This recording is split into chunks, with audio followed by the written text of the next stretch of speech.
दर्शकों का अन्नदाता कार्यक्रम में बहुत बहुत स्वागत करती हूं। देश के हर व्यक्ति के जीवन में किसानों का अहम योगदान है, क्योंकि किसान ही हमारे लिए अन्न को उपजाते हैं और देश के हर व्यक्ति को खाना प्रदान करते हैं, और इसीलिए उन्हें अन्नदाता भी कहा जाता है। और ऐसे ही किसानों को खेती बाड़ी की नई तकनीकी जानकारी देने की कोशिश हम करते हैं। तो चलिए कार्यक्रम की शुरुआत करने से पहले देखते हैं क्या है आज के अन्नदाता में खास। बैंगन की फसल में कीट रोग नियंत्रण के उपाय।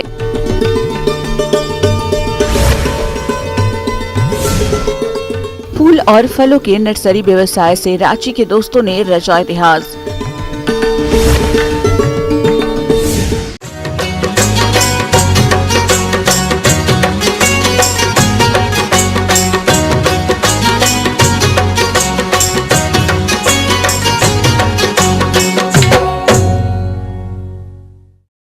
सब्जियों में बैंगन की मांग बाजार में वर्ष भर बनी रहती है, इसलिए किसान भाई इसकी खेती भी अधिक करते हैं।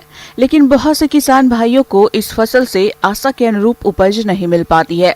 इसका एक मुख्य कारण कीट और रोग का प्रकोप है, जो फसल को छोटी अवस्था से लेकर फलों की तुड़ाई तक नुकसान पहुंचाते हैं। तो आप कैसे करें इनका नियंत्रण, इस बारे में अधिक जानकारी दे रहे हैं कृषि वैज्ञानिक डॉक्टर प्रमोद गुप्ता।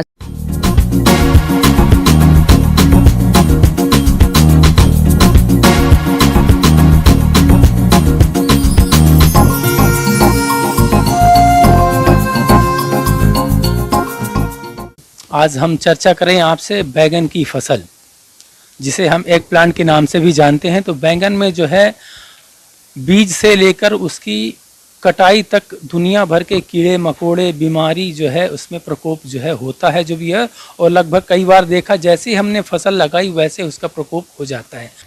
किसान भाइयों, बैंगन की फसल को तना और फल छेदक कीट द्वारा अधिक नुकसान पहुंचाया जाता है, जिसकी वजह से फलों की गुणवत्ता तो खराब होती ही है, साथ ही साथ बैंगन के उत्पादन में भी कमी आने लगती है।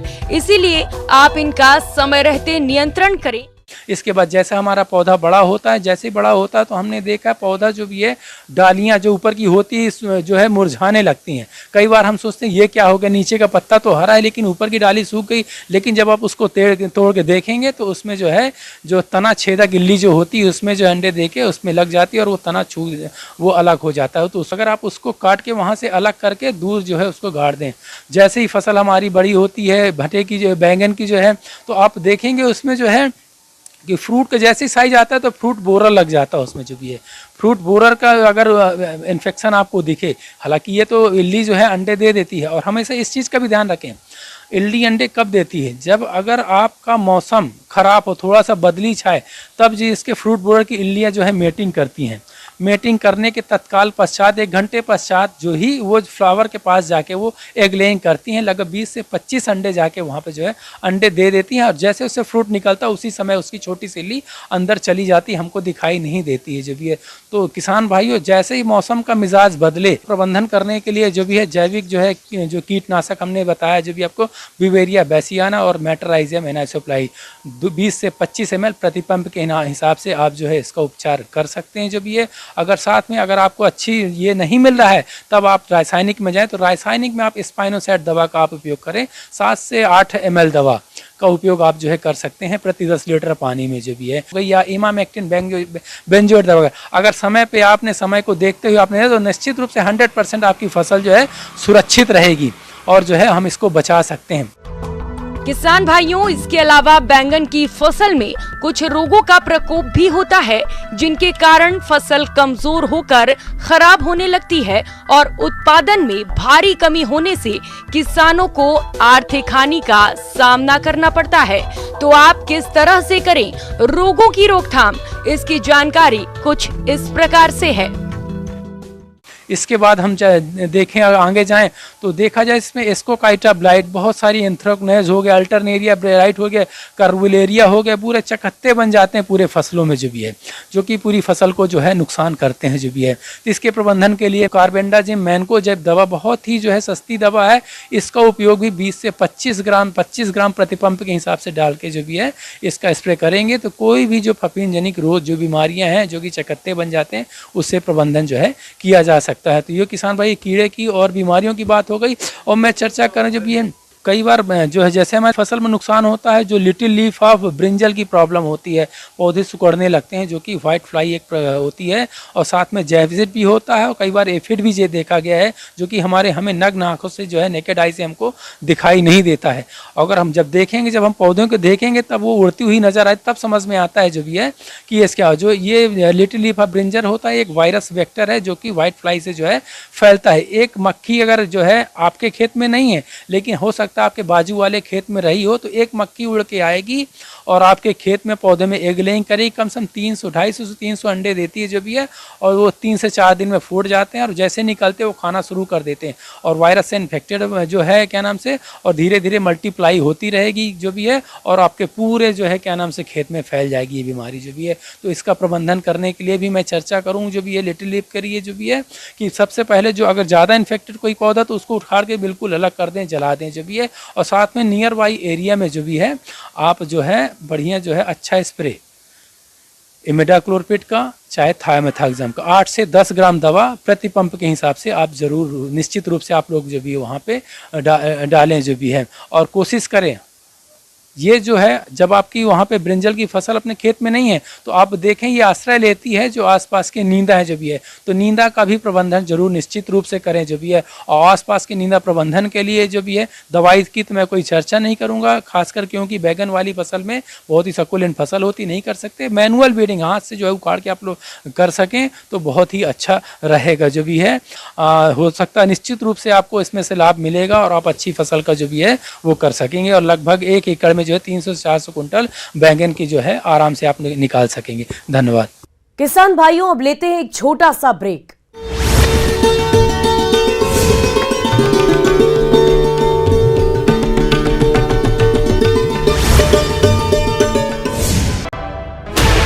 सीएम बच्चों को दिए जाएंगे गणवेश और किताब। बस्तर से कल शुरू होगा छत्तीसगढ़ कांग्रेस का बूथ चलो अभियान। पार्टी के तेज की चुनावी तैयारियां, लोगों से सीधा संवाद बनाने की कांग्रेस की कोशिश। बिलासपुर में किसान को धमकाने के मामले में यूथ कांग्रेस जिला अध्यक्ष शेरू असलम पर एक्शन। प्रदेश युवा कांग्रेस ने नोटिस जारी कर मांगा जवाब। बिलासपुर में शराब पीने से मना करने पर होटल संचालक से मारपीट। व्यापार बिहार के पंजाबी तड़का होटल का मामला। बिलासपुर में 20 लाख रुपए की इमारती लकड़ी जब्त, ट्रक से हो रही थी इमारती लकड़ी की तस्करी। रायपुर का लकड़ी तस्कर मौके से फरार। आपातकाल की बरसी को याद कर सीएम शिवराज ने बताया डार्क डेज ऑफ इमरजेंसी।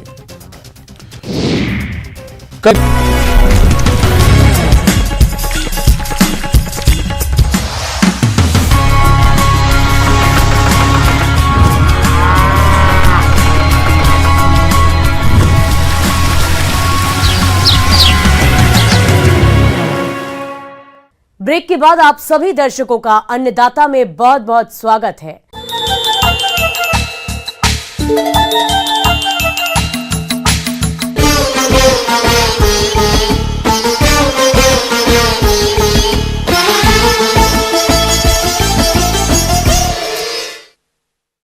कुछ लोग नए नए प्रयोगों के जरिए न सिर्फ पैसा कमाते हैं बल्कि दूसरे लोगों के मार्गदर्शन भी बन जाते हैं। तमाम किसान नर्सरी को घाटे का सौदा बताने से नहीं चूकते, लेकिन इनके बीच जो प्रतिशील किसान होते हैं वे बंजर मिट्टी में भी अपना सोना उगाने का साहस रखते हैं। झारखंड जिला रांची के ऐसे ही 2 दोस्त अनूप कुमार और सुनील कुमार नर्सरी में फूल और फलों के साथ अन्य शोभाकारी पौधे तैयार कर बेचते हैं, जिससे यह दोनों ही प्रति वर्ष लाखों की आमदनी कमाते हैं। तो आइए जानते हैं इनकी सफलता की कहानी।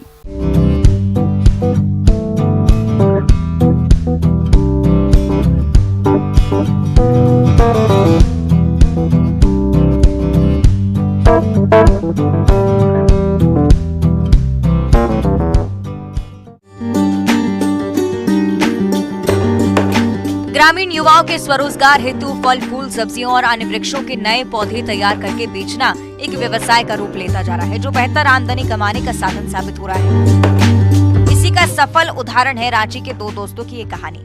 जी हाँ, हम बात कर रहे हैं रांची जिले के निवासी अनूप कुमार और सुनील कुमार की, जो कि वर्ष 2004 से नर्सरी का व्यवसाय कर रहे हैं और इससे लाखों की आमदनी भी कमा रहे हैं। 2004 में हम लोगों ने जब शुरू किया था, तो ये हैं सुनील कुमार महतो।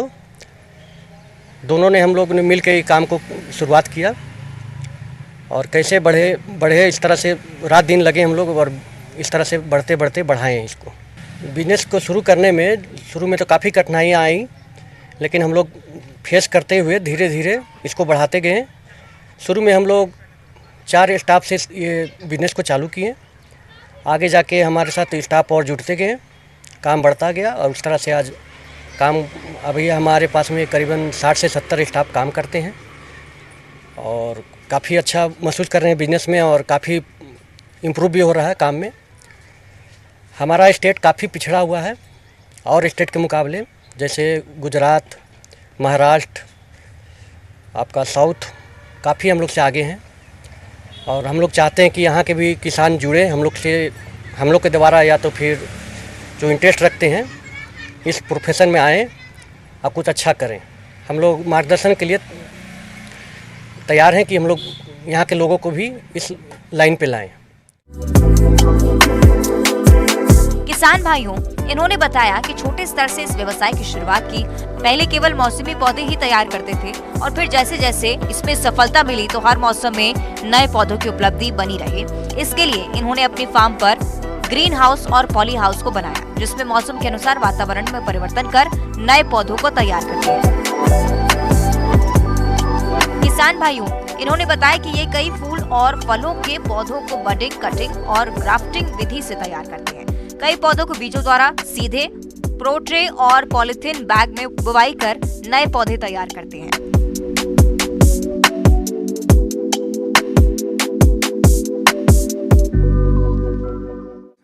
फूल की लाइन में अनूप कुमार के साथ इस लाइन में जुड़ा और इस लाइन को आगे बढ़ाते हुए, फूल के व्यवसाय को बढ़ाते हुए आगे बढ़ते गया।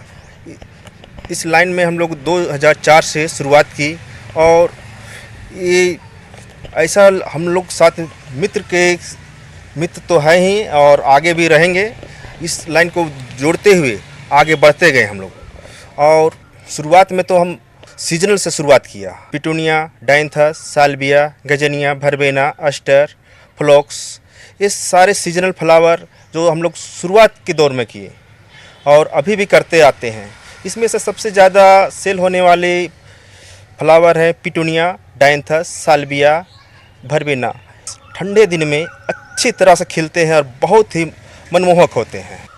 फल में हम लोग के पास अभी आम का, लीची का, कटहल का, नींबू का भी है और फ्लावर में परमानेंट पौधे में ऑर्किड का हो गया, साइकुलेंट प्लांट हुआ, कैक्टस का हुआ, प्लूमेरिया का हुआ, इस तरह का अनेक प्लांट है यहाँ पे। मोटा मोटी बोला जाए तो अभी मेरे पास लाखों प्लांट हैं। इन फ्लावर को सभी में खाद के रूप में जैविक खाद का ही इस्तेमाल करता हूँ। जैविक खाद में हो गया केचुआ खाद। केचुआ खाद गोबर द्वार से तैयार होता है, तो सारा प्लांट में मैं इसको डलवाता हूँ। और नीम का तेल जो स्प्रे में ऊपर से कीड़ा के लिए उसका यूज होता है। और खाद के रूप में और भी हैं, जैसे कोकोपीट हुआ। कोकोपीट को मैं बाहर से मंगाता हूँ और इसका इस्तेमाल प्लांट में करता हूँ। इसका इस्तेमाल ज़्यादातर ऑर्किड में हो गया, एंथोरियम में हो गया, साइकुलेंट में हो गया और भी विभिन्न तरह के प्लांट है उसमें यूज होता है, पर सबसे ज़्यादा जैविक खाद का ही यूज होता है। आज इनके यहाँ नर्सरी में विभिन्न फलों, सब्जियों, फूलों, शोभाकारी और औषधीय पौधे आसानी से मिल जाते हैं। इनका कहना है कि कई पौधों को अन्य राज्यों से मंगवाकर भी नए पौधे तैयार करते हैं। इसके लिए सामान्य तौर पर वर्मी कंपोस्ट, कोकोपिट, गोबर की खाद, परलाइट मिट्टी का प्रयोग करते हैं। ऐसे तो हम लोग शुरू में सीजनल फ्लावर का काम करते थे, लेकिन उसके बाद धीरे धीरे और भी प्लांट को जोड़ते गए। नए नए प्रकार के प्लांट, जैसे कि देश विदेश काफ़ी माने आते हैं, बाहर से भी प्लांट आते हैं। तो हम लोग पूना, दिल्ली, कलकत्ता वगैरह स्टेट से भी परचेज करके इधर मैंने प्लांट ला के उसको प्रोपगेट किए और उस प्लांट को बढ़ाएं, और उसमें भी काफ़ी अच्छा सा मैंने मार्केटिंग है, काफ़ी डिमांड है। नए नए प्लांट के लोग काफ़ी मैंने डिमांड रखते हैं इधर। मैं दोनों मित्र मिल के इस लाइन को आगे बढ़ा रहा हूँ। 2004 से अभी तक मैं सहयोगी की तरह हम लोगों के दोनों के ऊपर विश्वास, एक दूसरे पर विश्वास के रूप में ही हम लोग इस लाइन को अभी तक बढ़ाते हुए आगे बढ़ा रहे हैं। अभी हम लोगों को बोला जाए तो हम लोगों का साल का टर्नओवर 3 करोड़ के आसपास का है। इसमें शुद्ध रूप से हमारे आमदनी वही 40 लाख के आसपास का होता है सालाना। मैं विश्वास करता हूं कि किसान भाई क्षेत्र में जुटे और इस रोज़गार को अपनाएं और यहाँ पे आके देखें और ट्रेनिंग के तौर पे सीखे। निःशुल्क प्रशिक्षण मैं किसान भाइयों को देना चाहता हूं। अगर जो भी इस लाइन में जुड़ना चाहते हैं, मैं उन्हें निःशुल्क प्रशिक्षण दूंगा। आगे और भी है खेती बाड़ी से जुड़ी हुई बहुत सी रोचक जानकारियां। यहां रुकेंगे एक और छोटे से ब्रेक के लिए।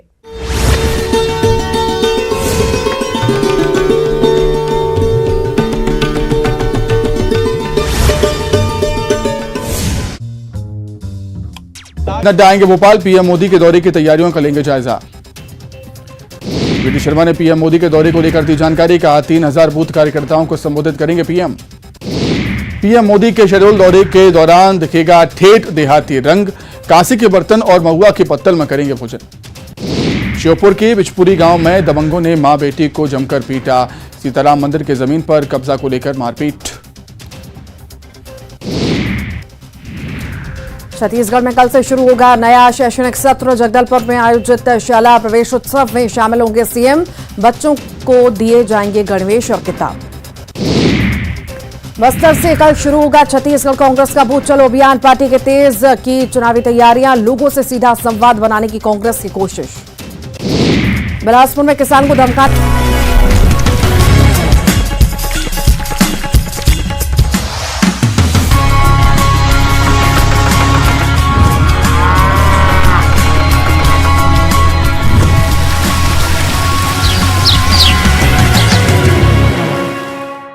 ब्रेक के बाद एक बार फिर से आप सभी दर्शकों का अन्नदाता कार्यक्रम में स्वागत है।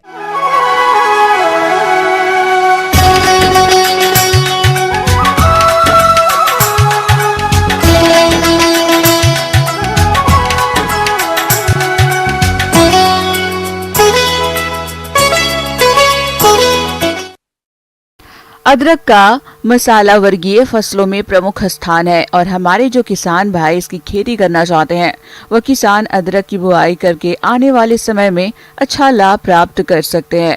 तो आप किस तरह से करें अदरक की खेती, इसकी जानकारी दे रही हैं कृषि महाविद्यालय जिला विदिशा की विषय विशेषज्ञ डॉक्टर आराधना कुमारी।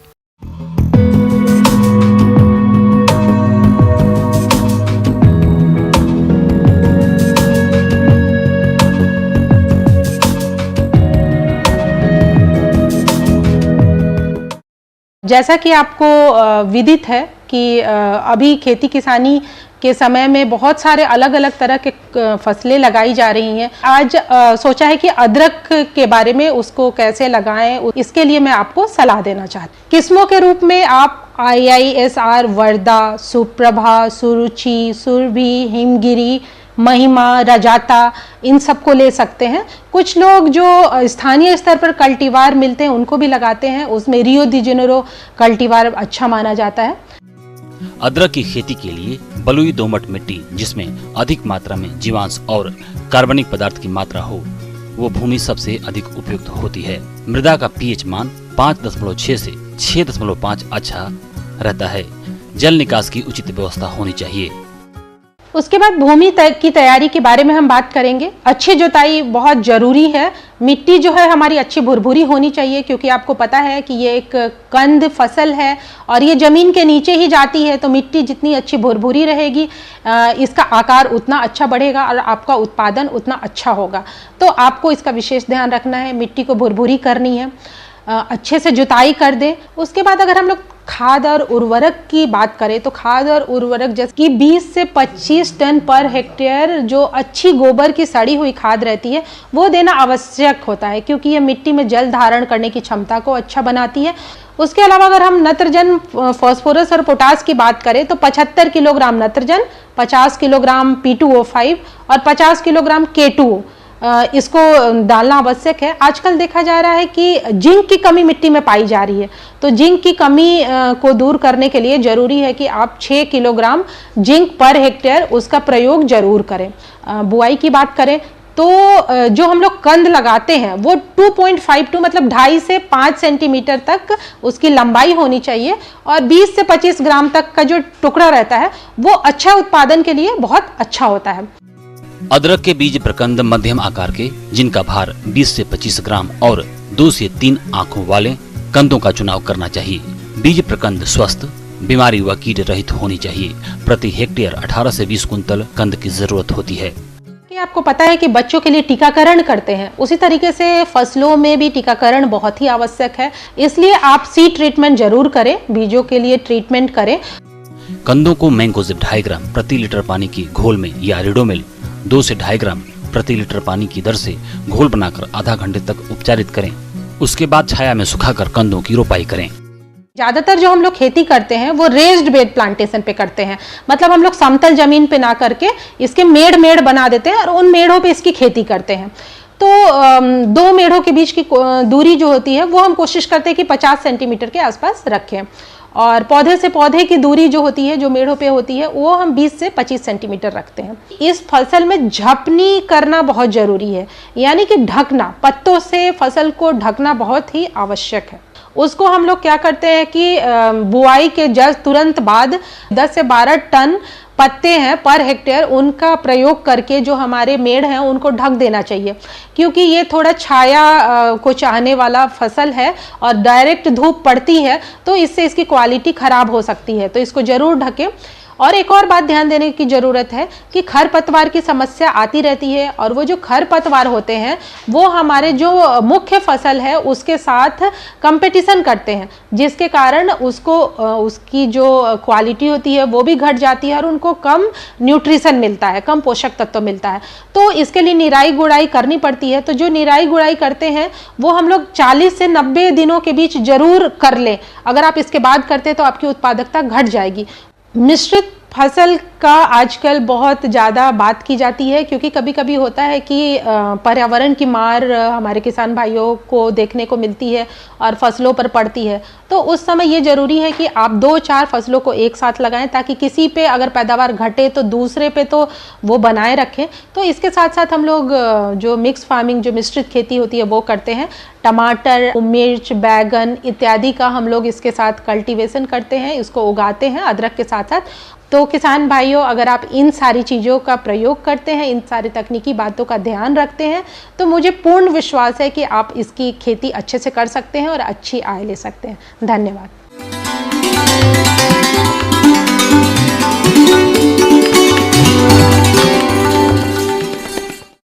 अब समय हो गया है प्रदेश के किसानों द्वारा अन्नदाता निःशुल्क फोन के माध्यम से पूछे गए समस्याओं के समाधान का। आज के अन्नदाता हेल्पलाइन में जिस प्रश्न को कार्यक्रम में शामिल किया गया है उसे पूछा है ग्राम सकोरी, जिला जबलपुर के किसान जगदीश प्रजापति ने। आप कृषि आदान खरीदते समय रखी जाने वाली सावधानियों के बारे में जानकारी चाहते हैं, तो जगदीश जी आपकी जानकारी के लिए प्रस्तुत है कार्यक्रम का यह अंश। अभी सीजन चल रहा है खरीफ वाला, जो खरीफ में अभी किसान भाई खरीदने के स्टार्ट हो गए हैं। जो खाद है, बीज है, दवाइयाँ है, ये कौन सी जगह से खरीदें ये भी उनको पता नहीं रहता किसान को। ऐसे ही अगर कोई दुकान होती है तो वैसे ही लेके आ जाते हैं, फिर बाद में पता लगता है किसान को कि इसका रिजल्ट तो नेगेटिव आया और बीज जो भी खरीदा वो जर्मिनेशन नहीं हुआ, उनको पता नहीं रहता भाई कैसे क्या करना है। इसके लिए मैं थोड़ी जानकारी दे रहा हूँ किसान भाइयों को। भाई किसान भाई जब भी बीज, खाद और दवाइयाँ खरीदे कोई विश्वसनीय संस्था या कृषि विज्ञान केंद्र या यूनिवर्सिटी हो गई, इनसे तो किसान भाई बीज खरीदें। किसान भाइयों, बीजों को खरीदने से पहले यह सुनिश्चित कर ले कि आपको किस फसल की कितने क्षेत्र में खेती करनी है, उसी के अनुरूप आप बीज की खरीदारी करें। अनावश्यक और अत्यधिक मात्रा में बीज की खरीदारी नहीं करें। यदि आपको बीज उत्पादन करना है तो आधार बीज हेतु प्रजनक बीज की आवश्यकता पड़ेगी। उसी तरह यदि प्रमाणित बीज का उत्पादन करना है तो आधार बीज की आवश्यकता पड़ेगी। इसके लिए विभिन्न तरह के बीजों के पैकेट के ऊपर विभिन्न रंगों के टैग लगे रहते हैं। उसे देखकर आप बीज की श्रेणी की पहचान कर सकते हैं। जैसे आधार बीज के लिए सफेद टैग का प्रयोग किया जाता है, उसी तरह प्रमाणित बीज के लिए नीले रंग के टैग का प्रयोग किया जाता है और प्रजनक बीज के लिए सुनहरा पीले रंग के टैग का प्रयोग किया जाता है। और इसके बाद में जो भी खरीदे ना उसकी पूरी डिटेल होनी चाहिए, भाई वो कौन सी वेराइटी है, कितने परसेंटेज जर्मिनेशन है सीड का, और इस सीजन में और इस जगह ये वेराइटी सक्सेसफुल है कि नहीं है, वो सारी डिटेल लेके और फिर बाद में वो उस प्रमाणित संस्था से खरीद के और वो उसका पक्का बिल लें, जिससे क्या कि वो किसान कभी किसी चीज के लिए धोखा नहीं खाए। किसान भाइयों, एक चीज और ध्यान रखने योग्य बात है कि आप जो भी बीज या खाद का कट्टा कुछ भी लाते हो कटापटा नहीं होना चाहिए। अगर कटापटा होता है ना तो बढ़िया जगह रखना है, नमी रहित जगह रखना पड़ेगा उस कट्टे को, जिससे क्या है कि वो नमी नहीं पकड़ेगा। किसान भाइयों, अब आइए बात करते हैं उर्वरक खरीदते समय ध्यान देने योग्य बातें। तो उर्वरक को भी बीज की तरह विश्वसनीय और प्रमाणित संस्था से ही खरीदें, क्योंकि उर्वरकों में आजकल मिलावट की काफी शिकायत मिल रही है। खुला हुआ उर्वरक नहीं खरीदना चाहिए, हमेशा इनका पूरा बैग ही खरीदें। साथ ही यह भी देख लें कि बैग कहीं से कटा फटा तो नहीं है या कहीं हाथ से सिलाई तो नहीं की गई। इसके अलावा यह भी देख लेना जरूरी है कि उर्वरक के बैग में ढेले तो नहीं बन गए हैं। ऐसे उर्वरकों को नहीं खरीदना चाहिए क्योंकि इनकी क्वालिटी खराब हो जाती है। किसान भाइयों, अब आइए बात करते हैं रसायन खरीदते समय ध्यान रखने योग्य बातें। तो इनको भी बीज और उर्वरक की तरह किसी विश्वसनीय संस्था से ही खरीदें और खरीदते समय इनके उपयोग की अंतिम तिथि जरूर देख लें। इनके डिब्बे किसी प्रकार से क्षतिग्रस्त नहीं होने चाहिए और रसाब युक्त रसायन के डिब्बों को भी नहीं खरीदना चाहिए। डिब्बों की सील टूटी हुई नहीं होनी चाहिए। ध्यान रखें, बीज, उर्वरक और रसायन खरीदते समय दुकानदार से पक्की रसीद लेना ना भूलें, जिस पर खरीद का दिनांक, खरीद की गई वस्तु का नाम, मूल्य, बेच नंबर और उपयोग की अंतिम तिथि आदि सभी सूचना रसीद पर लिखी हुई होनी चाहिए। किसान भाइयों, कृषि संबंधित समस्या और सुझावों के लिए आप हमें इस पते पर संपर्क कर सकते हैं। प्रोड्यूसर अन्नदाता, news 18, Madhya Pradesh, Chhattisgarh, Ramoji film city, Hyderabad 501512। साथ ही आप हमें ईमेल भी कर सकते हैं। हमारा ईमेल है p18annadatamp@nw18.com। इसके अतिरिक्त आप हमें निःशुल्क हेल्पलाइन नंबर 180088926163 पर सोमवार से लेकर शनिवार सुबह 10 बजे से शाम 4 बजे के बीच संपर्क कर सकते हैं। अब समय हो रहा है आपसे विदा लेने का। कल फिर मुलाकात होगी। फिलहाल इस कार्यक्रम में अभी के लिए बस इतना ही। नमस्कार।